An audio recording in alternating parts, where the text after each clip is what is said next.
En legislaturas anteriores, cuando éramos oposición, no se nos quería ni escuchar. En el debate hablaba Mario Di Constanzo cuando no se había apeñado y no se había ido al PRI, y luego Jaime Cárdenas y yo interveníamos aquí en contra en lo general y no aguantaban el PRI y el PAN más nada, una intervención. Hoy hay 12 intervenciones en contra, 12 en favor, porque no rehuimos el debate. Por otra parte, los 2 años anteriores estaba tomada esta Cámara por las presiones en torno al presupuesto. Hasta las organizaciones sociales y los diferentes sectores que han estado exigiendo presupuesto han reconocido, al no presionarnos el día de hoy, que no tenemos margen de maniobra. Se actúa con mucha irresponsabilidad, porque aquí es una discusión no técnica, sino es una discusión política. Se actúa con mucha irresponsabilidad cuando la oposición se sube a tribuna a decirnos todo el abanico de posibles espacios de inversión pública que podría haber y podríamos estar de acuerdo en ello, si hablaran con sinceridad. Pero yo les respondería claramente que no es falta de cariño, es falta de recursos económicos. Si dijeran que nuestro gobierno es ostentoso, que gasta una barbaridad en privilegios, que está dándole la espalda a sus planteamientos centrales, pues yo entendería las críticas. El compañero presidente se bajó 83% el presupuesto para la presidencia, 83%. Los gobernadores golpistas que quieren hacer una república diferente a la mexicana. Sí, cómo no, con mucho gusto. Diputada Margarita García, ¿con qué objeto desea hacer uso de la palabra? Diputada Sauri, quisiera hacerle 2 preguntas muy rápidas al orador, si me permite, por favor. ¿Acepta usted, diputado Fernández Noroña, 2 preguntas de la diputada García? Por supuesto, la oposición no me va a preguntar nada, entonces le acepto a la compañera Margarita sus preguntas. Adelante, diputada García. Muchas gracias. Diputado, me llama mucho la atención que los diputados de la oposición siempre se rasgan las vestiduras, pero además siempre los veo furiosos, rabiosos, muy encabronados en contra de este presupuesto. Yo quisiera que me contestaras a qué se debe, porque no encuentro motivo. Y en otra, ¿tú crees que tiene que ver un poco que anteriormente el presupuesto se manejaba a discreción y que se detiene en una nota a ex líder juvenil del PRI acusado por desvío de recursos? Esta nota salió el 6 de noviembre y ¿tú crees que tiene que ver en estos temas? Por eso se expresan y por eso ofenden tanto al pueblo y a nosotros y que quisieran hacerse los pulcros. ¿Qué me puedes contestar, diputado, de estos temas? Bueno, yo creo que Luis Videgaray, cuando lograba, pues creo que unanimidad aquí en la Cámara de Diputados, pues no es que fuera un genio de la política, sino era un genio del moche. Le daba a todos su parte presupuestaria, le daba a cada fracción parlamentaria. Además trajeron la perversidad en el Estado de México, desde siempre, a los diputados locales les dan varillas y cemento como parte de su ingreso para que den en los municipios este tipo de materiales para hacer clientelismo electoral. Cuando Peña llegó a la presidencia, llegó al nivel de perversidad de traer ese esquema, pero no les daba varillas y cemento, sino les daba millones de pesos del presupuesto para que hicieran obras. Por ejemplo, si revisáramos los presupuestos del sexenio anterior, veríamos que se hicieron muchísimos centros deportivos. No existen, pero estuvieron presupuestados. Fueron entregados por esa vía para que los diputados y diputadas de las diversas fracciones que entraban en estos niveles de corrupción pues recibieran los recursos que ejercían discrecionalmente. Yo estoy convencido que si esos centros deportivos se hubiesen hecho, seríamos una potencia en la materia. También se informaban carreteras que a la fecha no existen.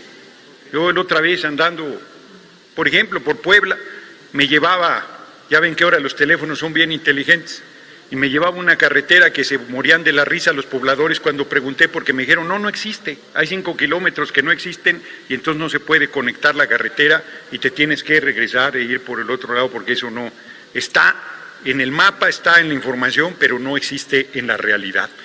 La verdad es que fueron unos genios de la corrupción, unos genios del engaño, unos genios malignos, y por eso están tan indignados.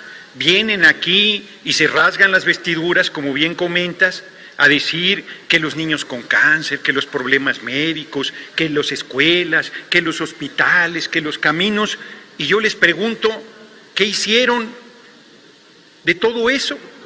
Bueno, el caso que me comentabas del joven del PRI, pero ¿para qué vamos tan lejos?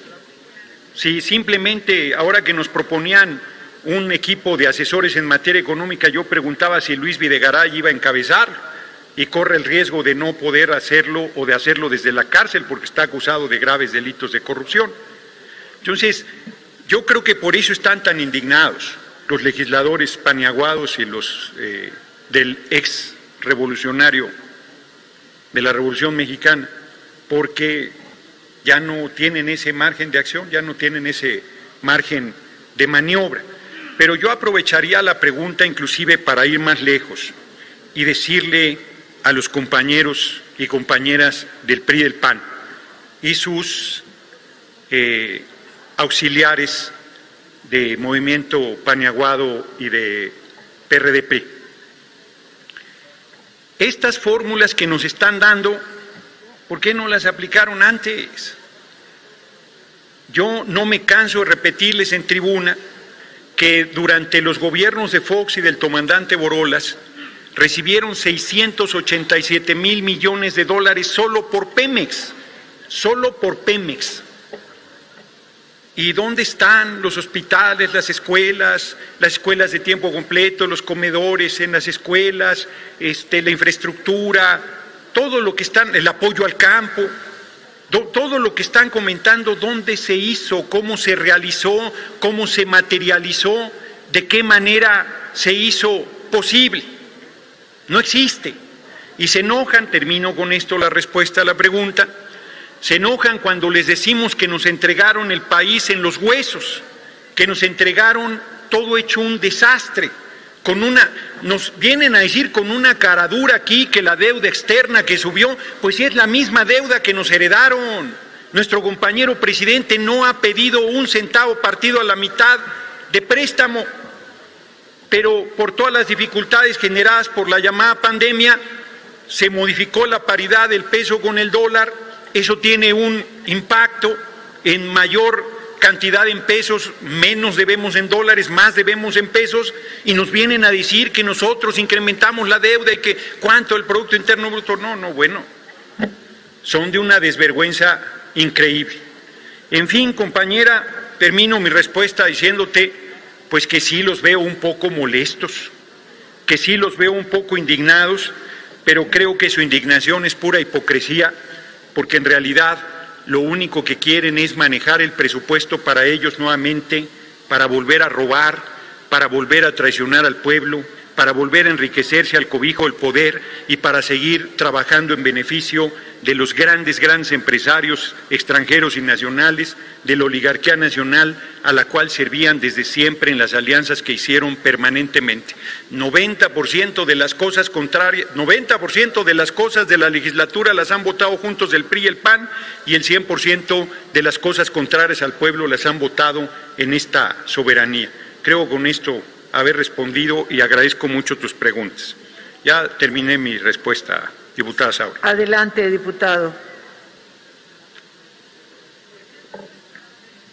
Fíjense cómo son las cosas. Hoy estoy tan tranquilo porque como casi no están los del PAN y no me están gritando, entonces puedo estar sereno compartiendo las reflexiones. Ya parece que por lo menos se entendió que lo que hay que hacer es plantear aquí los argumentos. Los caciquillos de Guanajuato, que roban y roban al pobre pueblo y lo empobrecen, lo tienen en un nivel de desigualdad social brutal, pero vienen aquí a tribuna a presumirnos que son empresarios, que generan empleos. Ojalá le hicieran caso a Eugenio Garza Sada y lo imitaran un poquito, por lo menos en la política social que hacía este empresario neoleonés. El día que me vengan a presumir en tribuna no que generan utilidades, sino que sus trabajadores y trabajadoras son los mejores pagados del país, que tienen seguridad social, es más, que tienen un contrato colectivo de trabajo superior al de cualquier empresa de la nación, entonces sí diré, ah, caray, qué personas más sensibles, más humanas, más comprometidas. Pero son de los que van a misa, decía mi abuela, como santos cagadiablos, porque son unos reverendos hipócritas, redomados. Se dicen muy creyentes, se dicen muy entregados, pero son terribles, son el lobo del ser humano, son explotadores feroces, terribles. Pero cómo se adornan aquí en tribuna, decir que generan empleo y riqueza para el país. Ignorantes supinos, porque la riqueza se produce con trabajo, no se produce de ninguna otra manera. Y quien genera la riqueza en este país es el pueblo trabajador, los hombres y mujeres que trabajan mínimo 10 horas al día y que reciben salarios miserables gracias a la alianza del PRI y el PAN, que les quitó sus derechos laborales, que les quitó la seguridad social, el aguinaldo, la jubilación, hasta las prestaciones más elementales, el reconocimiento de la relación laboral. La verdad es que vienen a amenazarnos, y con eso termino, de que el pueblo ya despertó. Pues claro que ya despertó, por eso perdieron el 1 de julio de 2018 y por eso perderán en junio de 2021. Va a ser dura la elección del año entrante, pero los vamos a arrasar. Es más, yo sí hago votos, lo digo aquí en tribuna, a que el PRI y el PAN se quiten la máscara y vayan juntos en la elección, son lo mismo. Vayan juntos, de una vez. Que quede claro que hay dos partidos en México, los que están con el pueblo y los que están contra el pueblo, y de una vez que se quiten la máscara y demuestren que son lo mismo. Se llame Alianza Basurero de la Historia. Vayan juntos.